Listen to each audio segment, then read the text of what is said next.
welcome back to another episode of the Whisky Diaries. My name is Moltlach. We're here live from the Balvenie Distillery, part of our Scotland tour series. So far we've done Cadu and Falklands. Now we're at Balvenie, and we are going to be talking about a few distilleries in the future chapters, so stay tuned. This distillery is one of my favorites. This is the third time I've been here, but every time you come here you learn something new. The tour today was done by a gentleman called James. He's been working at the distillery for about 6 years.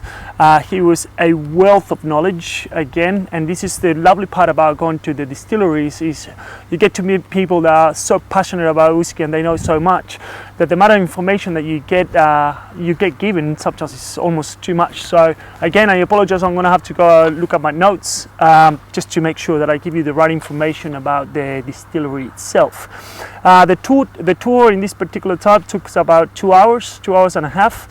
We went through every single aspect of the distillery and how they make the whiskey, the history, what do they do. The only thing that we missed on this part of the tour is because we did it on a Friday, it was that we missed the cooperage, because they have a cooperage on site, and part of the distillery sometimes they take you to the cooperage to see the men working and all that stuff, but it was a little bit it was a Friday, so everybody went back home. But besides that, the tour is absolutely excellent, and by the end of the tour, like most distilleries do, you end up with a nice little tasting of some of the greatest whiskies they have in the distillery. So without further ado, we'll just go a little bit of history. Just a side note, we're not going to go in these tours into the live streams of these distilleries.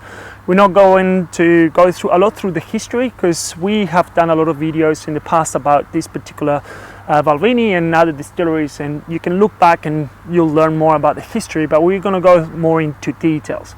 Short little brief history. The William Grant's family started this distillery 4 years later than Glenfiddich. Glenfiddich was in 1886. Balvenie started in the 1890s, still done by the William Grants, owned by William Grant's family. And it's kind of like Glenfiddich is more like the main product. Balvenie is more like the experimental side of things, and they've always been doing incredible boutique whiskey. Now going into the distillery itself, so we started the tour by showing us the malting floors. Now Balvenie creates about 5% of the barley that goes into Balvenie. It gets created inside or malted on site. The rest of it gets taken, brought back from, they buy it from the East Coast or even Denmark or other places that supply large amount of grain, because they actually use a lot. The malting floors and the kiln, everything is spectacular. They do about 8 tons on site. They show you all around, they take you in, you can actually grab the grain with your hands.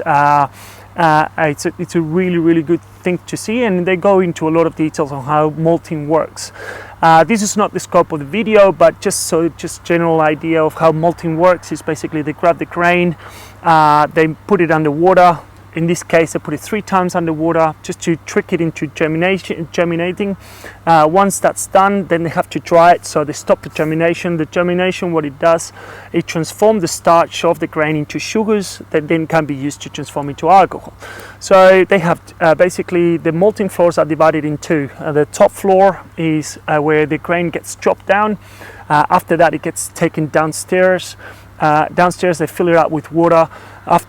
When they want to stop, then they scoop it out. No, they don't scoop it out, they actually suck it all out. We have a few videos there showing you, and they go and take into the drying floor, and they have their own kiln that is behind us right there.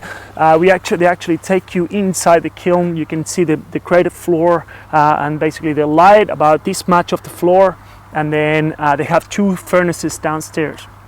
One of the furnaces is the one that they use for experimentation. In that case, is the one that they do for the peated whisk, that they do the Balvenie peated whisk, that for the UK is the 17-year-old, for the rest of the world is the 14-year-old. And then they do other experimentations, like they use purple heather. They have done chocolate barley, in which they just roast the barley completely. They are allowed to experiment themselves, which is really, really great. The other furnace is the one that they just use normal charcoal. Basically, it's just like a type of charcoal that doesn't produce smoke, it's just heat. Once they heat up the barley, then they take it to the mill. They have a mill on site. that basically is works like any other mill. They just reduce the grist, the grain into grist. Now the ratio for this grist is about 15% husk, 70% grist, and 15 flour. As I said in other videos, the reason why they need this ratio depends on the size of the ton, on the mash tuns. Basically what they do is, if they have too much flour, then the water won't go through. If it has too much husk, the water will go through straight away. So they need that balance, and depends on the size and the type of ton that they use. That means that they have to change the ratio. James did mention that the ratio changes depending on the grain, but that's around what they use. Now this is the interesting part about this distillery.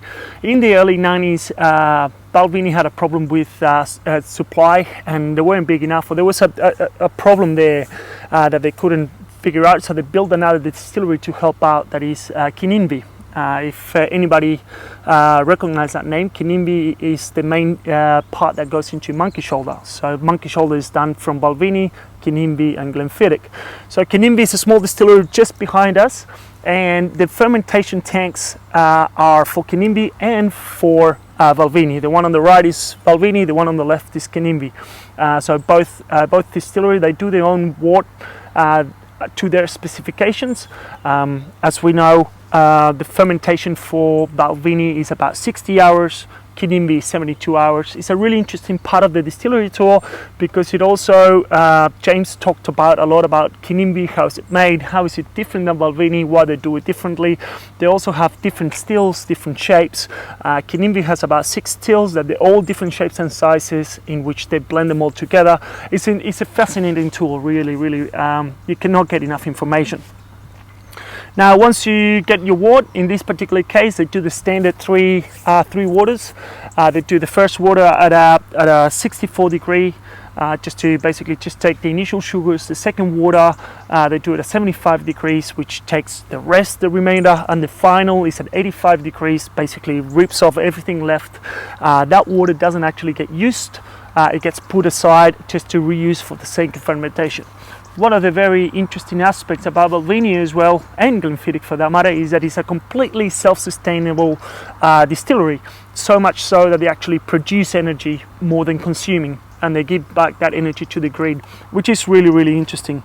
The other thing that they do as well, similar to what we've seen in Cardu as well, like Diageo does, is a lot of the leftovers, instead of giving it for cattle and grain and all that stuff, it gets combined with the pot ale from the initial distillation, get all put back, and then get sent to a biogas plant to create methane.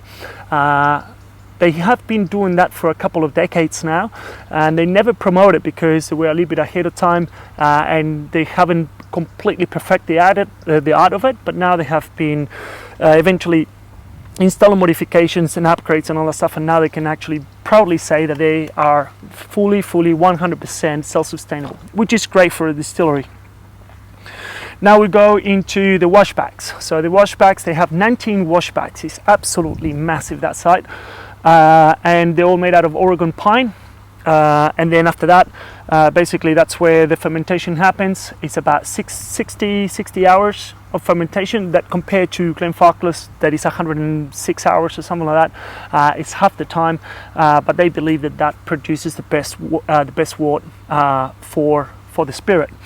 This is about, the wort comes out at 9.5 to 10% ABV.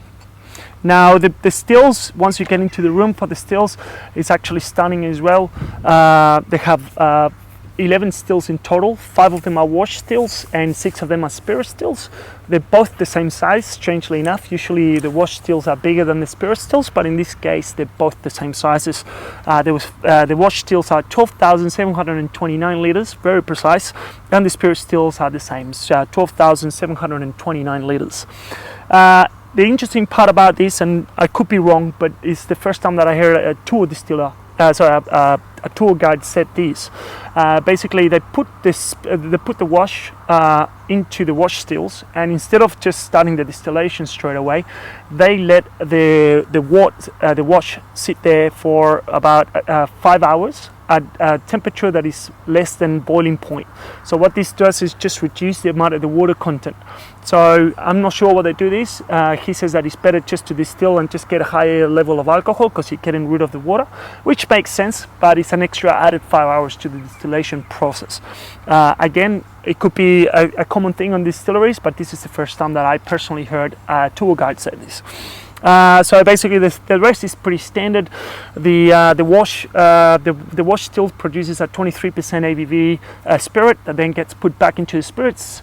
And then the spirits, obviously, they get rid of the heads, they get rid of the tail. The heart is about 15 to 20% and comes out of 70% ABV. Now, after that, unfortunately, we weren't allowed to take any pictures. They take it to the warehouse. It's different to other distilleries. Other distilleries, they allow you to take pictures in the warehouse, but not in the stills. But in this warehouse, they believe that because the angel shares of the warehouse themselves releases a lot of alcohol, they reckon that a phone or something can trigger it. So we weren't allowed to take many pictures or any pictures at all in the warehouse itself. But in this part of the tour, what they do is they take you to one of the warehouses. They have 2 barrels for you to pick from, an American oak and a sherry cask. And then after that, we'll go through the history of the barrels and what they do with it and all that stuff. And then after that, you get a copper dog that is basically a copper little tube. You sunk it on the barrel, you pull it out, and then you fill a little bottle that you can take home with you. That's an extra 30 pounds as of today, but it's a really great experience. They actually, before you decide which barrel to make you try it, but because there's no glassware or anything there, you're basically trying it with your hand. They're pouring spirit. That is pretty cool. You smell delightful afterwards, which is awesome. After that, you bottle your own little whiskey. You write your name on a beautiful book for tax purposes, and so you record your name. And then they take you back to the visitor center, in which you sit down and you try 5 of their whiskies. The whiskies that we tried on that time were the Balvenie Sweet Toast. That is basically a 12-year-old, basically it's the equivalent of the 12-year-old double wood, but instead of having a different finishing cask, it's actually they take a first fill bourbon barrel, then they take all the contents and put it into a brand new virgin oak, American oak, that is re-toasted. So it's basically double toasted barrel. This is an idea that the new master distiller that is going to follow Stuart's step, her name is Mackenzie, I believe, is just basically, it was her idea just to bring new American oak and new virgin oak, and that's how they do it. Then we try the new Balvenie French 16-year-old French oak 16-year-old that is replacing the double wood. This is aged at 47%. Sorry, this is aged 16 years in just a normal American oak, and then 6 months into French oak. So the cognac is a cognac Pinot. A delicious whiskey, really good ABV, 47.6 is awesome.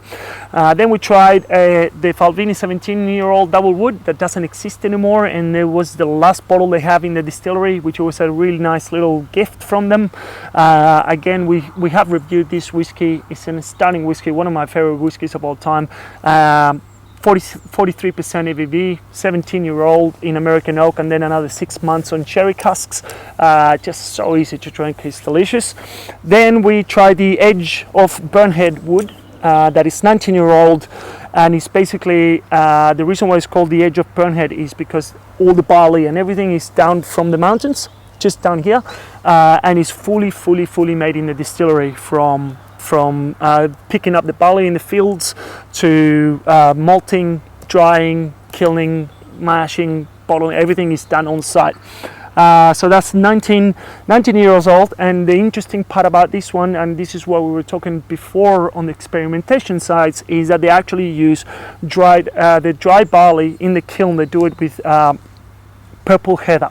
So they go to the fields and they actually pick up all the barley, all the purple heather, and then they dry with that, creating a smoke. So it's not that smoky character that you will get from peat, but it's actually that really interesting, different, like floral notes that you get in the whiskey. So that's and it's also American, first fill American, and a 48.7 ABV. Delicious whiskey, especially in this weather. And as soon as the sun goes out, it gets quite chilly here.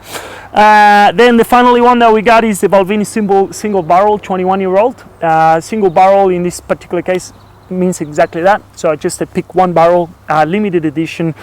This is 800 bottles, non-chin filtered, distilled in 1999 and bottled in 2022, and it's 47.8 ABV. Stunning stuff. Now, that's basically the distillery tour. Then after that, you can go to the shop and buy some whiskies. They don't have any distillery only bottlings. That's the one that you actually bottle yourself in the warehouse. I asked James about why they do that, and they believe that they think that the experience of bottling your own whiskey, it's enough for you just to have one distillery with your name in it that you bottled, instead of having distillery only products, which is fine by me. To be honest, I tried both and they're delicious, but in this particular way we thought that this is a unique experience, so we went a little bit out there and we just bought a 25-year-old that we're going to be reviewing right now.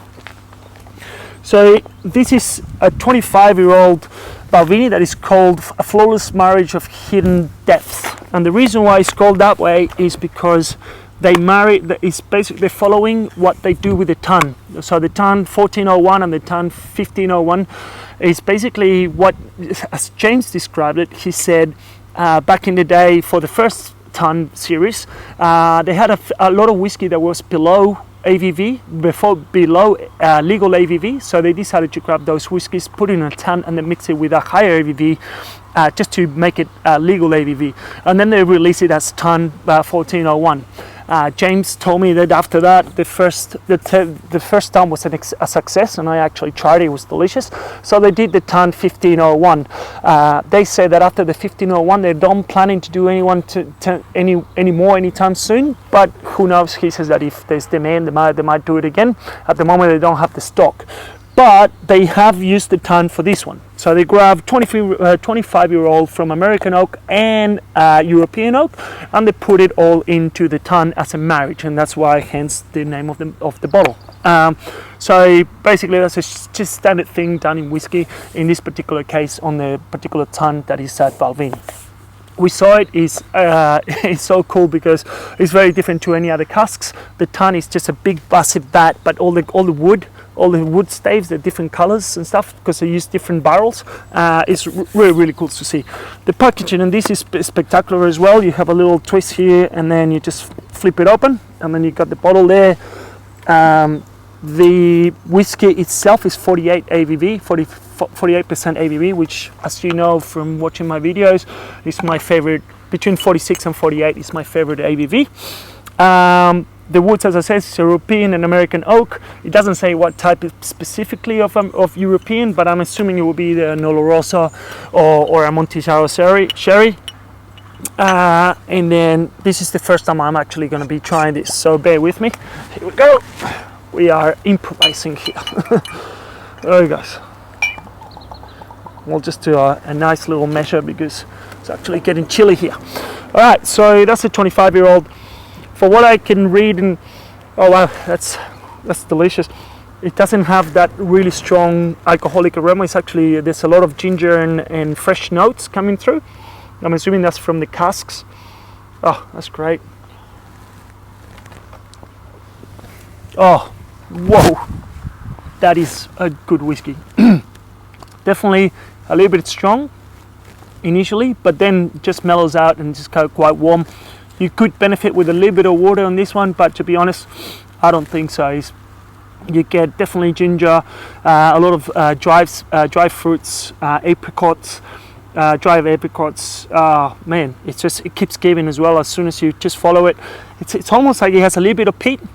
James was actually mentioning that sometimes when they dry the barley there, they actually use very little peat, just to give a little bit of extra length, maybe extra complexity to the barley, and I can see that maybe it's undistinguishable, but it's a slightly bit of smoke to the back of the palate of this, but overall I would say negligent. Like even if you don't like peat, you can still enjoy this whiskey. Absolutely stunning. The distillery is incredible. We're in the middle of Dufftown. Glenfiddich is literally 200 meters that way. Dufftown is probably 500 meters away. It's an incredible trip. The distillery, as you can see, is absolutely stunning. We have some drone footage as well from the distillery and everything, so it's definitely worth it, and one of my favorite distilleries. Thank you guys for watching.